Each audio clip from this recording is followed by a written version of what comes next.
42वां अध्याय श्री कृष्ण का धनुष को तोड़ना। श्री सुखदेव जी बोले, हे राजन, जब श्री कृष्ण बाजार में पहुंचे तो उन्होंने देखा कि कुब्जा मालिन कटोरियों में चंदन भरे थाल में रखे चली जा रही है। उसे देखकर श्री कृष्ण ने हंसी से पूछा, हे सुंदरी, तुम यह चंदन कहाँ लिए जा रही हो? हमें दोगी? यह सुनकर उस कुबड़ी ने कहा, हे मोहन, मैं कुब्जा नामक कंस की दासी हूँ। मैं प्रतिदिन उसको चंदन लगाने जाती हूँ। हे श्याम सुंदर, मैं प्रतिदिन अपने हृदय में तुम्हारा ध्यान करती थी, सो आज तुम्हारे दर्शन पाकर मेरा मनोरथ पूर्ण हुआ। यदि तुम आज्ञा दो तो मैं तुम्हें चंदन लगाकर अपना जीवन सफल बनाऊं। कुब्जा के प्रेम को देखकर श्री बांके बिहारी ने स्वीकृति दे दी। तब उसने श्री श्याम सुंदर तथा बलराम जी के मस्तक पर चंदन लगाया। उस समय श्री मनमोहन ने प्रसन्न होकर कुब्जा के पांव पर अपना पांव रखकर तथा 2 उंगलियां उसकी ठोड़ी के नीचे लगाकर उसे ऐसा उचकाया कि उसका कुबड़ बैठ गया और वह परम सुंदरी हो गई। हे परीक्षित, जब कुब्जा ने अपना रूप देखा तो अंचल से अपना मुख ढांपकर मुस्कुराती हुई इस प्रकार कहने लगी, हे वीर शिरोमणि, जब आपने प्रसन्न होकर मुझे सौंदर्य तथा युवावस्था प्रदान की है तो अब मुझ सेविका के घर चलकर मेरी मनोभिलाषा भी पूर्ण कर दीजिए। यह सुनकर श्री कृष्ण ने उत्तर दिया, हे प्यारी, तू अपने मन में धैर्य रख। राजा कंस को देखने के बाद हम तेरी इच्छा पूर्ण करेंगे। इस प्रकार घूमते घामते श्री श्याम सुंदर उस स्थान पर जा पहुंचे जहां इंद्रधनुष के समान एक अद्भुत धनुष रखा हुआ था तथा उसकी रक्षा के लिए बड़े बड़े शूरवीर नियुक्त किए थे। जिस समय श्री श्याम बलराम को उन रक्षकों ने देखा तो दूर से ही चिल्लाकर कहने लगे, तुम लोग यहाँ मत आओ, दूर खड़े रहो। यह सुनकर श्री श्याम जी निर्भय हो उस स्थान पर जा पहुंचे तथा धनुष को अपने बाएं हाथ में उठाकर सहज ही में 2 टुकड़े कर डाले, जिस प्रकार हाथी ऊख को तोड़ गिराता है। जब कंस ने उस धनुष के टूटने का शब्द सुना तो वह भय से कांपने लगा। इधर श्री श्याम तथा बलराम जी ने धनुष तोड़ने के उपरांत उन सभी शूरवीरों को धनुष के टुकड़े से मार मार निर्जीव बना दिया जो उसकी रक्षा के लिए नियुक्त थे। हे राजन, धनुष के टूटने का हाल सुनकर सब मथुरावासी परस्पर कहने लगे कि ये बालक तो कोई देवता प्रतीत होते हैं। तदुपरांत श्री कृष्ण ने बलराम से कहा कि हे भाई, अब हम लोगों को बहुत देर हो गई है, अतः लौट चलना चाहिए। यह कहकर सब ग्वाल बालों सहित अपने डेरे पर आ गए और दूध दही पकवान आदि खाकर सो गए। इतनी कथा सुनाकर श्री सुखदेव जी ने कहा, हे परीक्षित, जब कंस को अपने शूरवीरों के मारे जाने का समाचार मिला तो वह विचार करने लगा कि अब मेरा पाला बड़े शक्तिशाली शत्रु से पड़ा है। इसी सोच में कंस चुपचाप पलंग पर जा लेटा। एक प्रहर रात्रि रहने पर जब उसकी आंखें लगी तो उसने स्वप्न में अपने शरीर को बिना मस्तक का देखा तथा चंद्रमा के 2 टुकड़े दिखाई दिए। उसने यह भी देखा कि वह गले में लाल फूलों की माला पहने नंगे शरीर रेत में स्नान करके मुर्दों से गले मिल रहा है। उसे सोने के समान वृक्ष, अपनी परछाई में छेद तथा वन में लगी हुई अग्नि दिखाई दी। वह घबराकर उठ बैठा। प्रातः काल अपनी सभा में पहुंचकर सेवकों को यह आज्ञा दी कि रंगभूमि में बिछौने बिछवाकर सब राजाओं को सम्मान पूर्वक बैठाओ तथा जितने यदुवंशी आए हैं उन्हें भी बुलाकर आदर सहित बैठाओ। मैं शीघ्र ही पहुंचता हूँ। राजा कंस की आज्ञा पाकर सेवकों ने यथोचित प्रबंध करके सब लोगों को यथास्थान बैठा दिया। तदुपरांत चाणूर, मुष्टिक, शल, तोशल, कूट आदि मल अखाड़े में आकर ताल ठोकने लगी। कुछ देर पश्चात राजा कंस भी वहां आकर सबसे ऊंचे मचान के ऊपर रखे रत्न जटित सिंहासन पर अभिमान पूर्वक बैठ गया। तब नंद, उपनंद आदि अन्य राजगण भी कंस को भेंट देकर एक स्थान पर जा बैठे। 43वां अध्याय श्री श्याम जी तथा बलराम जी द्वारा कोवल्या पीड़ का उद्धार तथा अखाड़े में प्रवेश। श्री सुखदेव जी बोले, हे परीक्षित, जब सब लोग एकत्रित हो गए तब श्री श्याम तथा बलराम जी ग्वाल बालों के साथ उस स्थान पर पहुंचे जहां कोवल्या पीड़ हाथी झूम रहा था। उसे देखकर बलराम जी ने महावत से कहा कि तुम द्वार से हाथी को हटाकर हमें राजा कंस के पास जाने दो, परंतु महावत ने अनसुनी कर दी। तब श्री बलराम जी महावत से बोले, अरे मूर्ख, क्या तुझे सुनाई नहीं पड़ता? मैं तुझे अभी हाथी सहित मारे डालता हूँ। यह सुनकर जैसे ही पीलवान ने हाथी को अंकुश मारकर बलराम जी की ओर बढ़ाया, वैसे ही बलदाऊ जी ने उस हाथी के शरीर में एक ऐसा घूंसा मारा कि वह अपनी सूंड लपेटकर चिल्लाता हुआ पीछे को हट गया। बलराम जी का ऐसा बल देखकर वहां उपस्थित अन्य शूरवीर आपस में यह कहने लगे कि भला इस बलवान को कौन जीत पाएगा। पीलवान ने यह विचार किया कि यदि वे लड़के नहीं मारे गए तो कंस मुझे जीवित नहीं छोड़ेगा, इसलिए इन्हें हाथी से मरवा ही डालना चाहिए। यह सोचकर उसने हाथी को फिर अंकुश मारकर श्याम जी तथा बलराम जी की ओर बढ़ाया तब हाथी ने आगे बढ़कर श्री कृष्ण को अपनी सूंड में लपेटकर पृथ्वी पर पटक दिया तथा उन्हें दोनों दांतों से दबाने लगा। यह देखकर सब मथुरावासी तथा ग्वालवाल श्री बांके बिहारी की कुशल मनाने लगे। उस समय श्री कृष्ण ने अपना स्वरूप अत्यंत छोटा बनाकर स्वयं को हाथी के दोनों दांतों के बीच में जाने से बचा लिया तथा उसके सामने खड़े हो ललकारने लगे। उनकी ललकार सुनकर जब कुबल्या पेड़ फिर उनकी ओर झपटा तो उन्होंने पेट के नीचे से निकलकर उसकी पूंछ पकड़ ली तथा उसे पीछे खींचते हुए 100 पग की दूरी तक ले गए। तदुपरांत जब हाथी पीछे की ओर घूमा तो उसे बलराम जी ने पूंछ पकड़कर घसीट लिया। इस प्रकार दोनों भाई उसे पूंछ पकड़कर घसीटते रहे और उसकी सूंड और पीठ पर घूंसे मारते रहे। इस प्रकार घूंसे खाते खाते जब कुबल्या पेड़ थक गया उस समय श्री मुरली मनोहर ने उसकी सूंड पकड़कर एक ऐसा झटका मारा जिससे वह मूर्छित होकर पृथ्वी पर गिर पड़ा। तब श्री मनमोहन ने उसके दोनों दांत उखाड़ लिए तथा वह दांत उसके मस्तक पर इस प्रकार मारा कि वह मृत्यु को प्राप्त हो गया। तदुपरांत श्री श्याम जी ने एक दांत तो बलराम जी को दे दिया तो दूसरा स्वयं ले लिया। हाथी की मृत्यु देखकर जब राजा कंस के अन्य शूरवीर तथा पीलवान आदि उनसे लड़ने के लिए आए तो उन्हीं दांतों से प्रहार करके सबको मार डाला। उस समय देवतागण पुष्प वर्षा करके जय जयकार करने लगे। हे परीक्षित, हाथी के शरीर से निकले हुए रुधिर के छींटे दोनों भाइयों के वस्त्रों पर ऐसे प्रतीत होते थे जैसे वर्षा ऋतु में वीर वधूटियों के कारण पृथ्वी शोभायमान होती है। इस प्रकार कुबल्या पीड़ को मारकर दोनों भाई सब गोप ग्वालों के साथ राजा कंस की सभा में जा पहुंचे। हे राजन, जब श्री कृष्ण ने गीता में अर्जुन को यह बताया है कि जो व्यक्ति मेरे जिस रूप का ध्यान धरता है मैं उसे उसी स्वरूप में दर्शन देता हूँ, अतः वे रंगभूमि में पहुंचने पर चाणूर आदि को तो बड़े मल्ल के समान प्रतीत हुए तथा मथुरा की स्त्रियों को कामदेव से भी अधिक सुंदर जान पड़े। ग्वाल वालों ने उन्हें अपना बंधु तथा नंद आदि ने पुत्रवत देखा। कंस के मित्रों को वे भयानक शत्रु के रूप में दिखाई दिए। यदुवंशियों ने उन्हें रक्षक तथा योगियों ने पूर्ण ब्रह्मा के रूप में देखा। इतनी कथा सुनाकर श्री सुखदेव जी ने कहा, हे परीक्षित, जिस समय श्री कृष्ण उस अखाड़े में आकर खड़े हुए उस समय चाणूर ने श्री कृष्ण के पास जाकर कहा, हे कन्हैया, आज हमारे महाराज कंस तुम्हारे साथ हमारी कुश्ती देखना चाहते हैं, इसीलिए तुम्हें यहाँ बुलाया गया है, अतः आओ तुम हमसे कुश्ती लड़ो। हे कृष्ण, हमने यह सुना है कि तुम कुश्ती लड़ना भली भांति जानते हो। आज हम लोग तुम्हारे बल की परीक्षा लेना चाहते हैं। यह सुनकर श्री कृष्ण ने उत्तर दिया, हे चाणूर, कंस जैसे प्रतापी राजा को हम क्या प्रसन्न कर सकते हैं, परंतु यदि तू अपने स्वामी की आज्ञा पालन करना चाहता है तो हम भी तेरे साथ कुश्ती लड़ने को प्रस्तुत हैं। तेरे राजा ने हमें बुलाया है, अतः न्याय की बात उसी को सोचनी चाहिए थी। तेरा राजा बड़ा निर्दयी है, जो हम जैसे बालकों को तुम जैसे मल्लों से लड़वाता है। हे चाणूर, वैर, प्रीति, विवाह तथा कुश्ती समान से होनी चाहिए, परंतु राजा कंस पर हमारा कोई वश नहीं, इसलिए हम तेरे साथ लड़ेंगे। तू हमें बचाते हुए कुश्ती लड़ना ताकि हमारा हाथ पैर न टूट जाए। यह सुनकर चाणूर बोला, हे कृष्ण, तुम देखने में तो बालक प्रतीत होते हो, परंतु तुम्हारे कार्य एवं कीर्ति को सुनकर तथा कुबल्या पीड़ की मृत्यु देखकर ऐसा प्रतीत नहीं होता है। यद्यपि मुझे तुम्हारे साथ कुश्ती लड़ना उचित प्रतीत नहीं होता, परंतु स्वामी की आज्ञा है, इसलिए कुश्ती लड़ने को बाध्य हूँ। 44वां अध्याय श्री श्याम जी तथा बलराम जी द्वारा चाणूर आदि से मल्ल युद्ध एवं राजा कंस का वध। श्री सुखदेव जी ने कहा, हे राजन, इस प्रकार वार्तालाप करने के उपरांत जब श्री श्याम सुंदर चाणूर से तथा बलराम जी मुष्टिक से कुश्ती लड़ने लगे, उस समय उस बेमेल कुश्ती को देखकर मथुरा वासियों ने परस्पर इस प्रकार कहा कि यह कार्य अधर्म पूर्ण हो रहा है, अतः ऐसे अधर्म को देखने से पूर्व हमें यहाँ से उठकर चले जाना चाहिए। ऐसा विचार कर वे सभा से उठकर बाहर चले गए।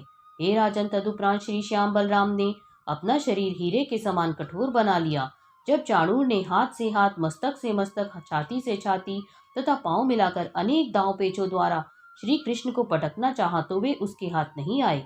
उस समय वह सोचने लगा कि इस बालक को न जाने कितने दांव पेच मालूम है तथा इसमें न जाने कितनी शक्ति भरी हुई है, इसके ऊपर मेरा कोई वश नहीं चलता। इतनी कथा सुनाकर श्री सुखदेव जी ने कहा, हे परीक्षित, जिन पर ब्रह्म प्रभु को ब्रह्मा तथा शिवादि देवता भी नहीं पकड़ सकते तथा उन्हें केवल 2 ही पगों में संपूर्ण ब्रह्मांड को नाप लिया था, उन्हें भला चाणूर किस प्रकार पकड़ लेता। जिस समय चाणूर छल बल दिखाकर श्री श्याम सुंदर पर झपटा था तब वे उछलकर अलग हो जाते थे। जिस समय चाणूर ने श्री कृष्ण की छाती पर एक जोर का घूंसा मारा तो उन्हें कुछ भी चोट नहीं लगी, परंतु उसके बाद जब श्री श्याम जी ने उसे दोनों हाथ पकड़कर चारों ओर घुमाते हुए पृथ्वी पर पटका तो उसका शरीर अखाड़े की मिट्टी में धंस गया तथा प्राण पखेरु उड़ गए। तदुपरांत जिस प्रकार कोई बालक चींटी को पकड़कर मसल डालता है, उसी प्रकार श्री बलभद्र जी ने भी मुष्टिक को मार डाला। उनकी मृत्यु के पश्चात जब शल, तोशल तथा कूट नामक मल श्री श्याम बलराम जी से लड़ने को आए तो श्री श्याम सुंदर ने अपने बाएं पांव की लात से शल तोशल को तथा श्री बलराम जी ने अपने बाएं हाथ के गूसे से कूट को मार डाला। उस समय मथुरावासी हरि भक्त लोग प्रसन्न होकर इस प्रकार कहने लगे कि उस पृथ्वी के धन्य भाग्य हैं जहाँ इन बालकों के चरण पड़ते हैं। जो गोपवाल इनके साथ दिन रात रहते हैं तथा जो गोपियां दिन रात इन्हें अपने हृदय में बैठाए रहती हैं, वे सब परम धन्य हैं। यद्यपि राजा कंस पापी है, परंतु उसने हमारे साथ यह भलाई ही की है कि उसके कारण हमें भी इनके दर्शन पाने का सौभाग्य प्राप्त हुआ। हे परीक्षित, इस प्रकार सोच समझकर सभी मथुरावासी श्री कृष्ण तथा बलराम की स्तुति करने लगे।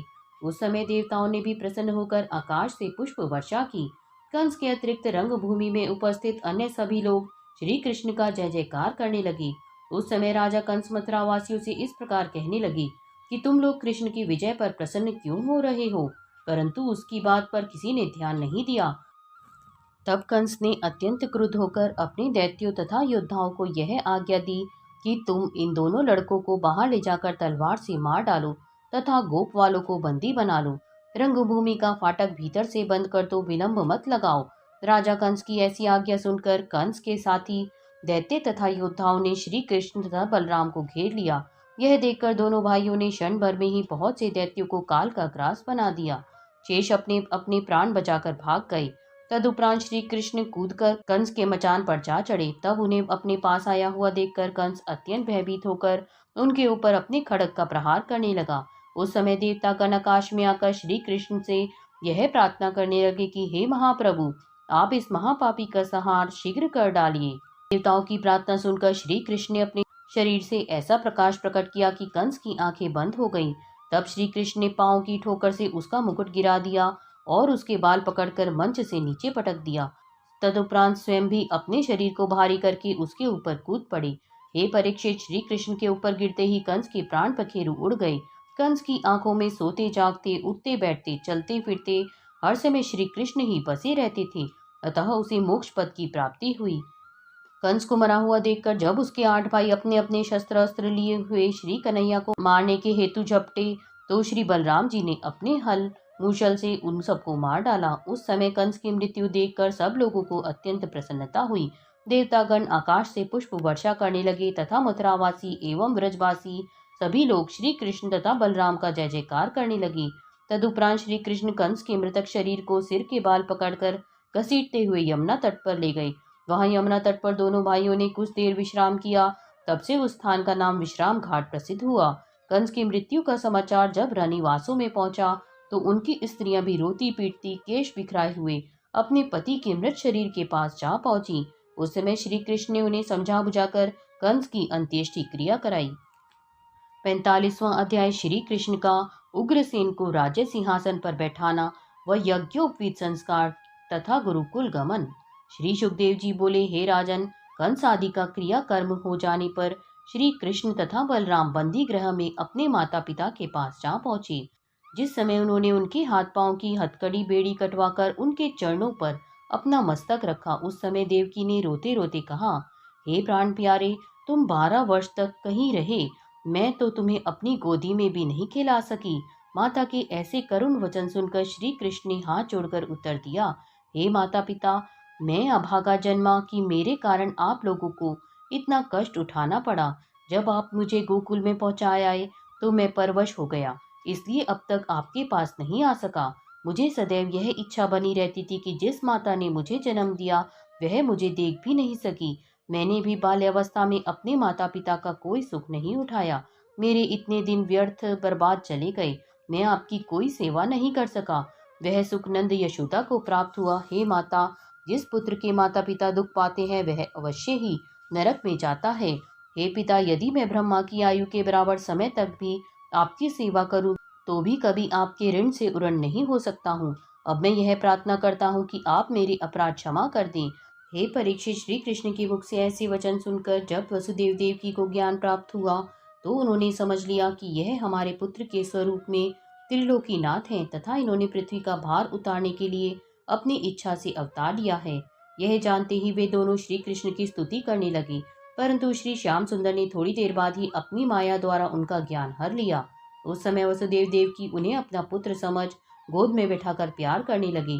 उन्होंने श्री कृष्ण बलराम का मुख तथा मस्तक चूमकर अपना पिछला दुख भुला दिया। तदुपरांत वे उनको साथ लेकर अपने घर आए।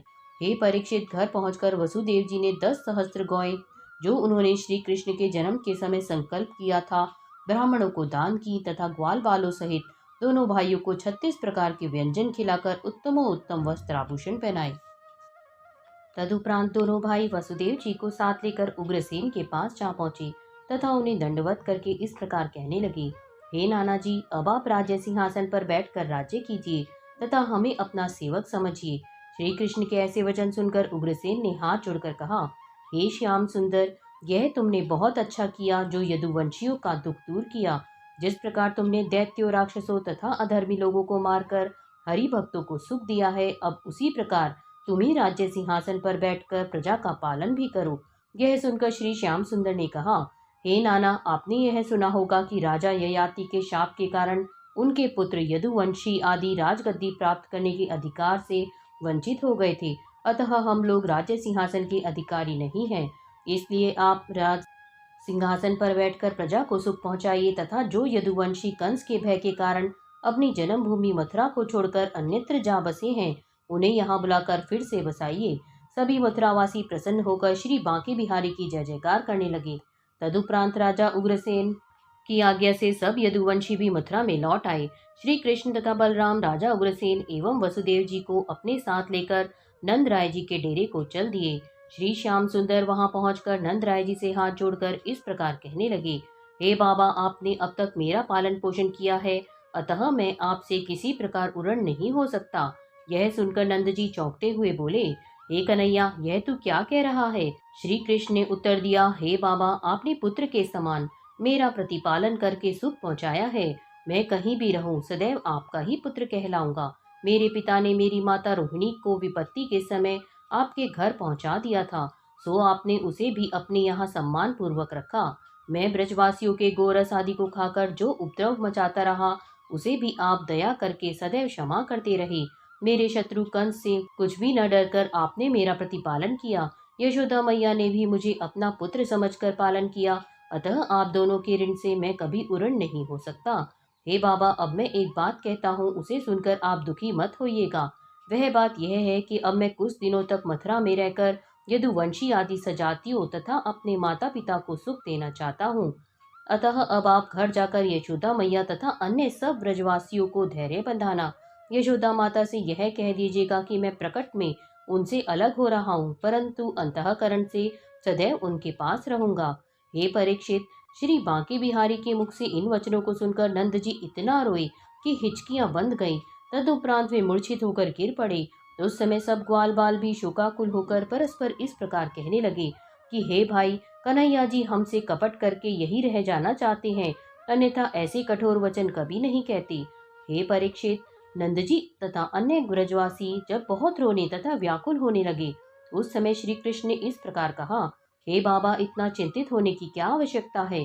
मैं तुमसे केवल 3 कोस की दूरी पर ही तो हूँ। मैं तुम्हें विदा केवल इसीलिए कर रहा हूँ ताकि तुम वहां जाकर यशोदा मैया तथा अन्य स्त्री पुरुषों को धैर्य बंधा सको। श्री कृष्ण के ऐसे वचन सुनकर नंद राय जी ने अपने हृदय में धैर्य धारण करके कहा, हे जगदीश्वर, यदि तुम मथुरा में ही रहना चाहते हो तो फिर मेरा क्या वश चल सकता है? मैं तुम्हारी आज्ञा से वृंदावन लौट तो जाता हूँ, परंतु हम ब्रजवासियों को भूल मत जाना। तदुपरांत नंद जी सब लोगों के सहित रोते पीटते हुए वृंदावन को चल दिए।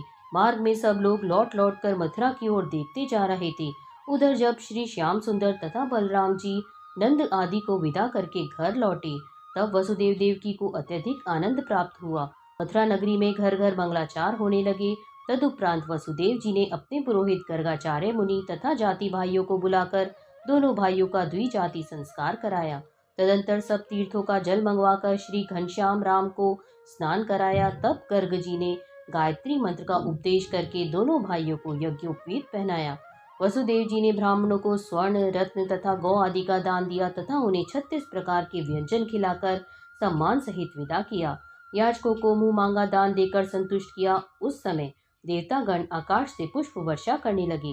हे परीक्षित, यज्ञोपवीत हो जाने के बाद वसुदेव जी ने दोनों भाइयों को रथ पे चढ़ाकर विद्या अध्ययन करने के लिए सांदीपन नामक पंडित के पास, जो उज्जैन में थे, भेज दिया।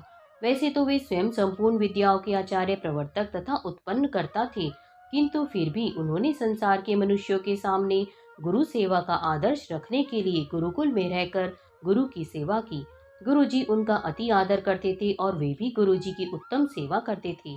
हे राजन, एक दिन पंडित जी की पत्नी ने श्री श्याम जी तथा सुदामा को चने का कलेवा देकर लकड़ी लाने के लिए वन में भेजा। श्री कृष्ण का भी कलेवा सुदामा के ही पास बंधा हुआ था, परंतु लकड़ी लेकर वन से लौटते समय आंधी चलकर ऐसी पानी बरसा कि उन्हें रात्रि वन में ही रहकर बितानी पड़ी। उस समय जब सुदामा को बहुत भूख लगी तो वह श्याम सुंदर का कलेवा उन्हें न देकर स्वयं ही खाने लगा। चना चबाते समय शब्द हुआ तो श्री बांकी बिहारी ने उससे पूछा, हे भाई, तुम क्या खा रहे हो? यदि तुम्हारे पास कोई खाने की वस्तु हो तो हमें भी दो। उस समय सुदामा ने परब्रह्म प्रभु से इस प्रकार मिथ्या वचन कहा कि शीत के कारण मेरे दांत कटकटा रहे हैं। इस झूठ बोलने के पाप के कारण सुदामा परम दरिद्री हुआ। तदुपरांत श्याम तथा बलराम जी ने अपनी सेवा द्वारा गुरु को ऐसा प्रसन्न किया कि वे 64 दिन में ही चारों वेद, 6 शास्त्र, 18 पुराण, राजनीति शस्त्र एवं धनुर्वेद आदि सब विद्याओं को पढ़कर पंडित हो गए। विद्या पढ़ने के अनंतर श्री श्याम सुंदर ने गुरु से हाथ जोड़कर प्रार्थना की, हे गुरु जी, मैं आपकी कृपा से सब विद्याएं पढ़कर अपने मनोरथ को प्राप्त हुआ हूँ। इसके बदले यदि अनेक जन्मों तक मैं आपकी सेवा करूं तो भी उरण नहीं हो सकूंगा। अब आप जो आज्ञा दें वह गुरु दक्षिणा भेंट करके हम अपने घर को जाएं। यह सुनकर सांदीपन पंडित ने अपनी पत्नी से सलाह करके कहा, हे शिष्यों, हमारे केवल एक ही पुत्र था। उसे साथ लेकर जब हम एक पर्व के समय समुद्र में स्नान करने गए तो वह बालक समुद्र में डूब गया। अतः यदि तुम हमें गुरु दक्षिणा देना चाहते हो तो हमारे उस बालक को लौटा कर ला दो। गुरु के मुख से ऐसे वचन सुनकर दोनों भाई उसी समय रथ पर चढ़कर समुद्र के किनारे जा पहुंचे। उस समय समुद्र मनुष्य का रूप धरकर हाथ जोड़े हुए उनके पास आ पहुंचा तथा रत्न आदि भेंट कर स्तुति करने लगा। हे महाप्रभु, आप साक्षात परब्रह्म तथा तीनों लोकों को उत्पन्न करने वाले हैं। आपके चरणों की धोवन गंगा जी तीनों लोकों को कृतार्थ करने वाली हैं। आप अपनी दया के कारण राजा बलि के द्वार पर सदैव उपस्थित रहते हैं। आप पृथ्वी का भार उतारने तथा हरि भक्तों को सुख देने के लिए सगुण अवतार ग्रहण करते हैं। आप संपूर्ण गुण एवं विद्याओं के भंडार हैं। हे नाथ, शेषनाग अपनी 2 सहस्त्र जीवाओं से आपकी निरंतर स्तुति करते रहते हैं। आपकी महिमा के भेद को ऋषि मुनि, ज्ञानी तथा वेद भी नहीं पा सके हैं। तब मेरी क्या सामर्थ्य है जो मैं आपकी स्तुति कर सकूं। हे नाथ, मेरे धन्य भाग्य हैं जो आज आपने दया करके मुझे अपना दर्शन कृतार्थ किया है। हे परीक्षित, समुद्र के मुख से ऐसी स्तुति सुनकर श्री श्याम जी ने प्रसन्न होकर कहा, हे समुद्र, यहाँ हमारे गुरु सांदीपन पंडित एक दिन अपने परिवार सहित स्नान करने के लिए आए थे। उस समय तू उनके पुत्र को बहा ले गया था, सो उसे शीघ्र ला दे। यह सुनकर समुद्र ने हाथ जोड़कर कहा, हे प्रभु, वह बालक मेरे पास नहीं है। हाँ, एक पंचजन्य नामक बलवान असुर शंख रूप से मेरे जल में रहकर सभी जल जीवों को बहुत कष्ट पहुंचाता है। शायद वह उस बालक को ले गया हो। यह सुनकर श्री श्याम तथा बलराम जी पानी में कूदकर शंखासुर के पास जा पहुंचे, परंतु उस दैत्य को मारने के बाद भी जब बालक का कोई पता नहीं लगा तो श्री कृष्ण जी पछताने लगे। तब बलराम जी ने कहा, हे प्रभु, अब आप इस चिंता को त्याग कर उस दैत्य का उद्धार कर दीजिए। यह सुनकर श्री कृष्ण ने उस दैत्य को मुक्ति देकर उसका शरीर, जो पंचजन्य नामक शंख प्रसिद्ध हुआ, अपने हाथ में उठा लिया। तदुपरांत उन्होंने यमपुरी के द्वार पर पहुंचकर उस शंख को बचाया, जिसे सुन सभी नरकवासी नरक से निकलकर वैकुंठ लोक में जा पहुंचे। यह देखकर यमराज दौड़े हुए बाहर आए तथा श्री हरि के चरणों में गिरकर दोनों भाइयों को बड़े सम्मान सहित अपने घर ले गए तथा हाथ जोड़कर स्तुति करने के उपरांत बोले, अब बताइए कि मैं आपकी क्या सेवा करूं। श्री मुरली मनोहर ने कहा, हे यमराज, हमारे गुरु का पुत्र समुद्र में डूबकर मर गया था, सो मैं उसे लौटाने के लिए आया हूँ। श्री हरि के मुख से ऐसे वचन सुनते ही यमराज ने सांदीपन पंडित के पुत्र को वहां लाकर उपस्थित कर दिया। तत्पश्चात हाथ जोड़कर इस प्रकार कहा, हे प्रभु, आपकी कृपा से मुझे यह पहले से ही ज्ञात था कि आप इसे लेने के लिए आएंगे, अतः मैंने इसे अभी तक बड़े यत्न से यहीं रखा था। यह सुनकर श्री मुरली मनोहर जी यमराज को भक्ति का वरदान देकर गुरुपुत्र को साथ ले बलराम जी सहित वहां से लौटकर गुरु के पास जा पहुंचे तथा उस बालक को उन्हें सौंपकर इस प्रकार कहने लगी, हे गुरु, आपकी कृपा से हमने संपूर्ण विद्याएं पढ़ी, परंतु हम आपकी कोई सेवा नहीं कर सके। अब यदि आप कोई और आज्ञा दें तो हम उसे भी करें। उस समय अपने पुत्र को सामने देख सांदीपन पंडित ने स्तुति करते हुए इस प्रकार कहा, हे प्रभु, जिसके शिष्य आपके समान हो उसे और कौन अभिलाषा शेष रहेगी। मैं यह आशीर्वाद देता हूँ कि आपकी संपूर्ण विद्याएं चिर नवीन बनी रहेंगी तथा समस्त संसार में आपका यश छाया रहेगा। तदुपरांत सांदीपन पंडित ने अत्यंत प्रसन्न होकर श्री श्याम तथा बलराम जी को विदा किया। वे दोनों भाई उन्हें दंडवत प्रणाम करके मथुरा लौट आए। उनके आगमन का समाचार सुनकर राजा उग्रसेन तथा वसुदेव जी सब यदुवंशियों तथा मथुरावासियों सहित आगे जाकर उन्हें घर ले आए। उस समय सभी छोटे बड़ों ने आनंद मनाया।